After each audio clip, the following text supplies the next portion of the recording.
Hello viewers, welcome to our channel. నేను మీ Charan Parimi. Gudlavalleru college ఇష్యూకి సంబంధించి ఇప్పుడు కొన్ని కొత్త ట్విస్టులు అయితే వచ్చాయి. సో ఆ ట్విస్టులు ఏంటి అనేది ఒకసారి గమనించి చూద్దాం. ఇప్పటిదాకా అక్కడ అనేక వీడియోలు బయటకు వచ్చాయని, అలాగే అక్కడ సీసీ కెమెరాలు 28 దాకా పెట్టారని, ఇట్లా రకరకాలుగా వార్తలు అయితే వచ్చాయి. సో దీని విషయంలో విద్యార్థులు బాగా ఆందోళన పడ్డారు, ఉద్యమం చేశారు. చివరికి ఉద్యమాన్ని కూడా ఇప్పుడు విరమించారు. అయితే ఇంకా దాని మీద నలుగుతూనే ఉంది, ఆ సంఘటన నలుగుతూనే ఉంది. పోలీసులు కూడా ఎస్పీ ఆధ్వర్యంలో దర్యాప్తులు కూడా చేస్తూ వస్తున్నారు. ఈ చేస్తున్న క్రమంలో కొన్ని విషయాలు బయటకు వచ్చాయి.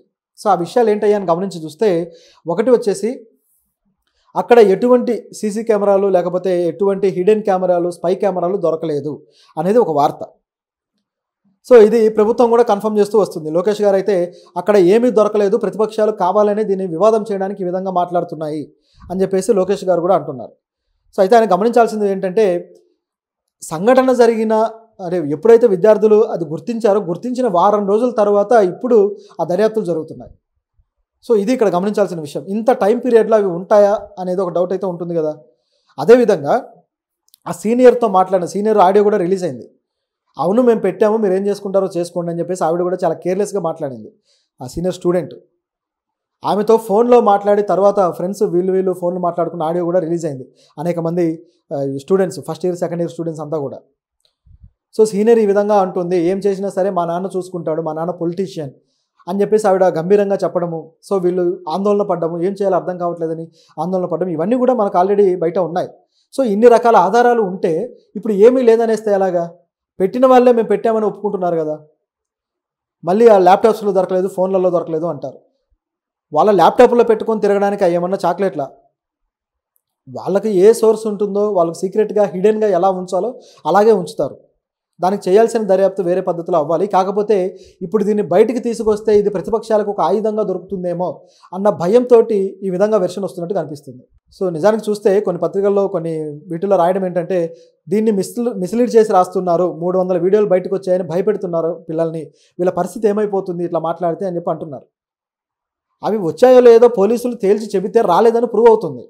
అలా కాకుండా ఊరికే దాన్ని నాంచి ఈ విధంగా మాట్లాడితే అది తేలదు కదా. సో నిజానికైతే రాకూడదని కోరుకుందాం అటువంటి పరిస్థితి. పైగా అన్ని పెట్టలేదు కానీ ఒకటైతే కనిపించింది అనేది విద్యార్థులే చెప్పారు. వాళ్ళు ఆ షవర్ సరిగ్గా లేకపోతే దాన్ని చూస్తూ బాగు చేయడానికి ట్రై చేసినప్పుడు దొరికింది అని. అది క్లియర్ కదా. ఆ తర్వాత వీళ్ళు ఆందోళన మొదలెట్టారు. కేవలం ఇది రూమర్ లాగా మొదలవ్వలేదు కాబట్టి ఇది పట్టించుకోవాల్సిన విషయమే. అందులో 28 కెమెరాలు ఉన్నాయా లేకపోతే 2 కెమెరాలు ఉన్నాయనేది పాయింట్ కాదు. ఎన్ని ఉన్నా సరే దానివల్ల జరిగే నష్టం మాత్రం భారీ స్థాయిలో ఉంటుంది. కాబట్టి చర్య అయితే తీసుకోవాల్సిన అవసరం ఉంది. కానీ ప్రభుత్వం వెర్షన్ మాత్రం ఆ విధంగా లేదు. ఎక్కడ ప్రతిపక్షాలకు అవకాశం దొరుకుతుందన్న భయపడుతూ ప్రభుత్వం మాట్లాడుతున్నట్టుగా ఉంది. చంద్రబాబు గారు కూడా అలాంటిది ఏదైనా జరిగితే యాక్షన్ తీసుకుంటాము, కానీ అక్కడ ఏమీ జరగలేదని చెప్పి స్టేట్మెంట్లు ఇచ్చేస్తున్నారు. ఇలా ఒకవైపు జరుగుతుంది. అదేవిధంగా విద్యార్థులను కంట్రోల్ చేయడానికి పోలీసులు కూడా కాస్త కఠినంగా వ్యవహరిస్తూ వస్తున్నారు. నిజానికి విద్యార్థుల ఆరోపణలని తీసుకొని కేసుగా వాళ్ళు దర్యాప్తులు చేయాల్సింది మానేసి వీళ్ళ మీద కాస్త గట్టిగా మాట్లాడడము, వీళ్ళని కంట్రోల్ చేయడానికి ట్రై చేస్తే చివరికి ఒక ఎస్ఐ శిరీష అనుకుంటా ఆవిడ పేరు, సో ఆవిడని సస్పెండ్ చేయాల్సి వచ్చింది. ఎందుకు మీరు ఈ విధంగా ప్రవర్తిస్తున్నారని ప్రభుత్వమే ఆమెను పక్కన పెట్టారు. అంటే ఇంత పెద్ద వివాదంగా దీన్ని తయారు చేస్తూ వస్తుంది ప్రభుత్వమే కదా. చూస్తూ ఉంటే పోలీసులు సహకరించాలని చెబితే ఇంత జరిగేది కాదుగా. కానీ అలా కాలేదు. అదేవిధంగా నిన్న ప్రిన్సిపాల్ కూడా ఒక వీడియో బయటకు వచ్చింది. ఆయన విద్యార్థుల పట్ల ఆయన ప్రవర్తన కానీ, అంటే కఠినంగా వ్యవహరిస్తూ ఈ ఉద్యమాన్ని అణచివేయడానికి ఆయన చేస్తున్న వ్యాఖ్యలు కానీ ఇవన్నీ కూడా బయటకు వచ్చాయి. సో ఇదంతా గమనించి చూసినప్పుడు ఈ యాజమాన్యం ఎవరి చేతి కింద ఉండి పనిచేస్తుందని కనిపించట్లేదా? అది క్లియర్గా తెలుస్తుంది కదా. సో ఇలాంటివి ఇప్పుడు క్వశ్చన్స్. అదేవిధంగా ప్రిన్సిపల్ దగ్గరికి వెళ్ళినా లేకపోతే మిగతా అథారిటీ దగ్గరికి వెళ్ళి కంప్లైంట్ ఇచ్చినా మొదట్లో వాళ్ళు అటువంటిది ఏమీ లేదు, మీరు వెళ్ళిపోండి, దీన్ని పెద్ద చేయొద్దు అని చెప్పడం.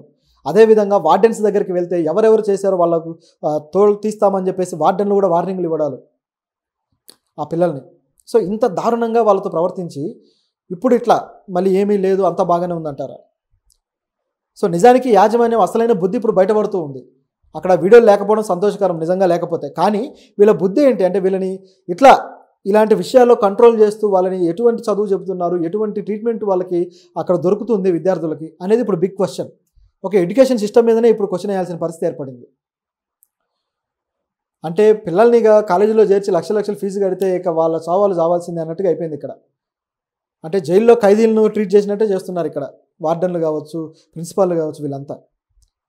వాళ్ళు ఏమైనా నేరాలు చేసిన వాళ్ళ, భావి భారత పౌరులు, వాళ్ళు దేశానికి ఎంతో ఉపయోగపడాల్సిన వాళ్ళు, అటువంటి వాళ్ళకి ఇది ట్రీట్మెంట్. సో దీన్ని అయితే ఖండించాల్సిన అవసరం అయితే ఉంది. అయితే దీనికి సంబంధించి ప్రతిపక్షాలు మాత్రం మరో విధంగా రియాక్ట్ అవుతూ ఉన్నాయి. రోజా గారు అయితే మరి విచిత్రంగా జగనన్న ప్రభుత్వంలో లేడు కాబట్టే వీళ్ళ ఆటలు సాగుతున్నాయి, ఆ కెమెరా పెట్టగలిగారు అని చెప్పేసి ఆమె మాట్లాడుతుంది.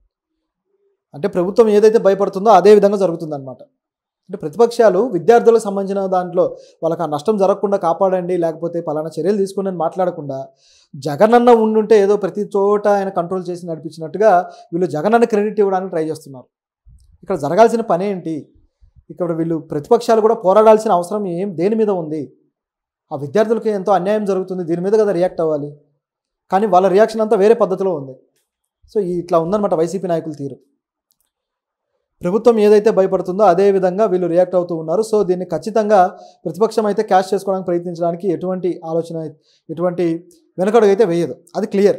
కాకపోతే వీళ్ళ పోరాటంలో జెన్యూన్గా లేకపోతే మాత్రం అది వాళ్ళకే బెడిసి కొడుతుంది. ప్రజలైతే ఇప్పుడు ఏ నాయకులు వచ్చి ఆదుకుంటారని అక్కడ విద్యార్థులు కూడా ఆశించట్లేదు. వాళ్ళు ఆల్రెడీ దీని విషయంలో ప్రభుత్వాన్ని కూడా నమ్మే పరిస్థితిలో లేకుండా పోయారు. ఎందుకంటే ప్రభుత్వం ఇస్తున్న స్టేట్మెంట్ అలా ఉన్నాయి. 3 రోజుల క్రితమే ఎప్పుడైతే దర్యాప్తు మొదలెట్టారో, దర్యాప్తు మొదలెట్టినప్పుడే ఎస్పీ గారు కూడా అదే విధంగా అన్నారు. అసలు దీంట్లో ఏ కెమెరాలు కానీ లేకపోతే ఏ డివైజెస్ కానీ దొరకలేదు మాకు, అలాగే ఆ వీడియోస్కి సంబంధించిన లింక్స్ కూడా మాకు అతని ల్యాప్టాప్లో దొరకలేదు అని చెప్పేసి అన్నారు. సో ఇట్లా మాట్లాడడం జరిగింది. అంత త్వరగా డెసిషన్లు చెప్పేస్తే మరి గత వారం రోజుల నుంచి ఇక్కడ ఏం జరిగిందనేది సీసీ ఫుటేజ్లన్నీ చూడాలి కదా. ఆ హాస్టల్లో అవి పెట్టారా, తీసారా, ఈ మధ్యకాలంలో ఏం జరిగింది అని. మరి ఆవిడని ఏమైనా ఎంక్వైరీ చేస్తున్నారా? ముందు ఎవరి మీద అయితే ఆరోపణ వచ్చిందో ఆవిడ్ని ముందు పరిశోధించి ఎంక్వైరీ చేసి ఆవిడ ఏం చెప్పింది అనేది బయట పెట్టాలి కదా. ఇది ఇక్కడ కీలకమైన విషయం. ఇప్పటిదాకా ఆడియో కాల్స్ ఆవిడ మాట్లాడిందని చెప్పి, లేక మిగతా విద్యార్థులు మాట్లాడిందని చెప్పేసి ఆడియో రికార్డింగ్స్ అయితే బయటకు వచ్చాయి.